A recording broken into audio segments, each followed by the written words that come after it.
Being a law enforcement officer for any agency at any level is not an easy job. But for immigration and customs enforcement agents, known as ICE, they have an additional challenge. Pull over, bro. Pull over. Pull over. Being tasked with enforcing America's immigration laws means you've got to deal with the typical risks of policing as well as the politics of the job, especially in sanctuary states like New York and New Jersey. For 5 days last week, ICE agents out of the Newark field office conducted a targeted enforcement operation focusing on individuals who had criminal convictions and pending criminal charges, plus fugitives previously deported who illegally returned to the U.S. I was given a first-hand look at what the officers are up against and what those arrested face.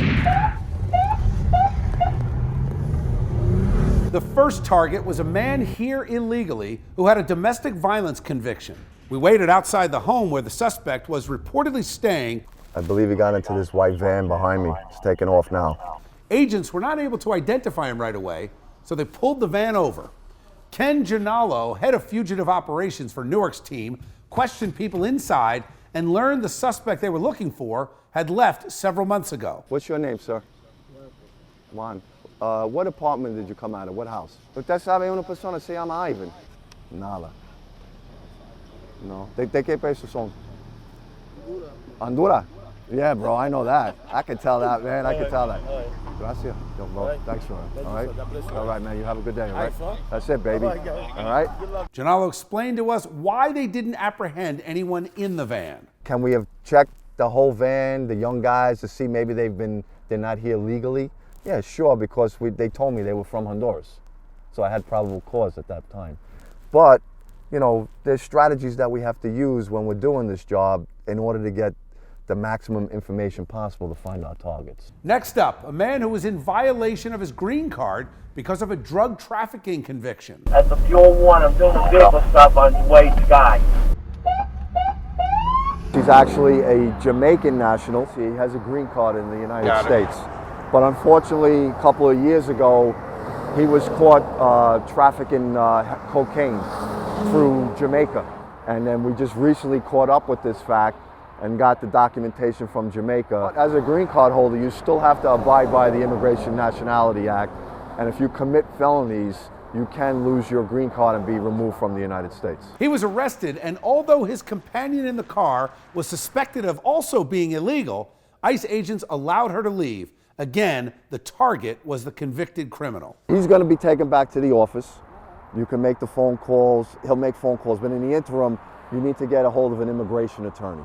We're in New Brunswick now on Livingston Avenue. The target that we're after right now is a Mexican national. He has felony convictions for weapons charges, terroristic threats, and forged documents. So now it's just wait and see until he comes out of the house. You got some movement in the front. Females back out. There's a kid. See what happens here. Stand by. Because Congress has charged ICE with issuing what is known as administrative warrants, and the Fourth Amendment to the Constitution prohibits unreasonable search and seizure, ICE agents wait until suspects leave the house before taking action. In this case, it took a while before the arrest. Ken, we waited on Livingston Ave for about 90 minutes before your team moved in. We're back at the processing center. So first question is, where are we now? What happens now? Well, basically, everyone that we arrest out in the field is brought back here to Newark for processing. They'll be issued paperwork, charging documents to appear before an immigration judge. We then transfer them to local facilities that hold immigration detainees. We follow the last suspect to the processing center. We afford them to make as many calls as they want. So they'll call their family. If they want to call an attorney, they can call an attorney. But once we know where they're going, we'll tell them where they're going to be detained.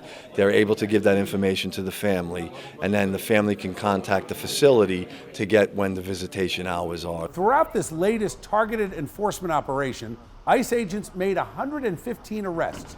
84% of those brought in had criminal convictions or had pending criminal charges, including homicide, child abuse, sexual assault, domestic violence, and arson.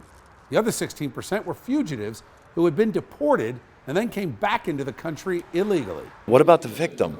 The victim that reported the crime, that knows maybe the subject, besides the crime, is here illegally and would would hope that the locals turn him over to ICE so he can be removed from the United States, but they release him back into the same community where he can terrorize the victim and the immigrant community that he came from. It does not make any sense. So perfect time to bring back our A-plus panelist, Afia Yunus, who is also an immigration attorney. Afia, thanks for sticking around for this conversation. As you saw in the processing center, the folks that were arrested were able to make calls. In one case, a guy still had a cell phone. He was making calls. They're calling their attorney. So you could potentially be on the other end of that call. What happens? Walk me through the process. So I do get that call, unfortunately, quite often. And so step one is to locate the individual, find out where they are, notify family, contact the ICE officer who's in charge of the arrest, and get a copy of the notice to appear. And that's basically the warrant for the arrest. So let me ask you this. Where's the common ground on working with ICE to go get the real bad guys who are out there, not just beyond their visas, but raping and murdering and going back into the community? Yeah, and I think the interesting point is there's people on the right who want to focus on the one or two really bad criminals, and then there's people on the left who want to say that they don't exist.